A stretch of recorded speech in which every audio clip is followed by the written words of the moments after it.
নমস্কাৰ মই নব মই আকৌ আহিছো পুনৰ এটা ভিডিঅ' লৈ আহিছো। এই ভিডিঅ'টো সাংঘাতিক ধৰণৰ এতিয়া ভাইৰেল হৈছে বৰ্তমান ছ'চিয়েল মিডিয়াত সামাজিক মাধ্যমত এতিয়া বহুত ভাইৰেল হৈছে ভিডিঅ'টো আপোনালোকক মই দেখাবলৈ চেষ্টা কৰিম।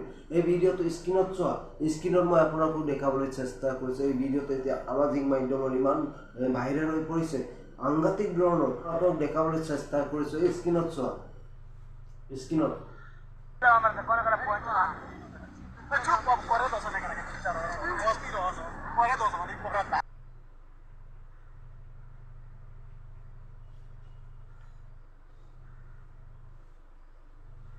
স্ক্ৰীনত চোৱা।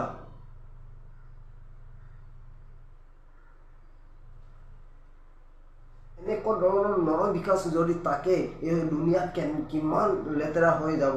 গতিকে মই আশা কৰোঁ এই নৰবিকাশসকলক অতি সোনকালে চৰকাৰে কিবা এটা আইন ব্যৱস্থা ল'ব লাগে। আপোনালোকৰ নিজৰ কমেণ্ট, নিজৰ মন্তব্য, কেনেকৈ ইহঁতক শাস্তি দিব লাগে, কি ধৰণৰ শাস্তি প্ৰদান কৰিব লাগে, কেনেকৈ এনেকুৱা বদমাচি এনেকুৱা ধৰণৰ নৰবিকাশসকলক কি ধৰণৰ শাস্তি দিব লাগে, এই শাস্তিটো আপোনালোকৰ কমেণ্ট বক্সত কমেণ্ট কৰি জনাব। আপোনালোকৰ নিজৰ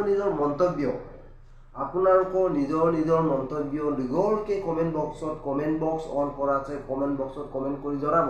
চ' মোৰ মন্তব্য সেইটোৱে, ডাইৰেক্ট গুলিয়াই দিব লাগে, নহ'লে জুইৰ ওপৰত জ্বলাই দিব লাগে।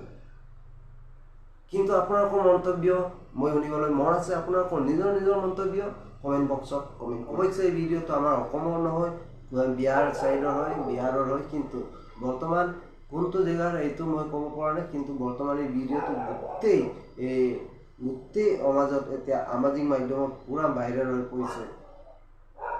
চ' আজিৰ ভিডিঅ'টো কেনে পালে আপোনালোক পাম নেক্সট ভিডিঅ'টো লাইক কমেণ্ট শ্বেয়াৰ কৰিবলৈ নাপাহৰিব। লগতে যিসকলে মোৰ চেনেলত নতুনকৈ আছে চেনেলটো ছাবস্ক্ৰাইব কৰিবলৈ নাপাহৰিব। আকৌ লগ পাম নেক্সট ভিডিঅ'ত। বাই গাইজ।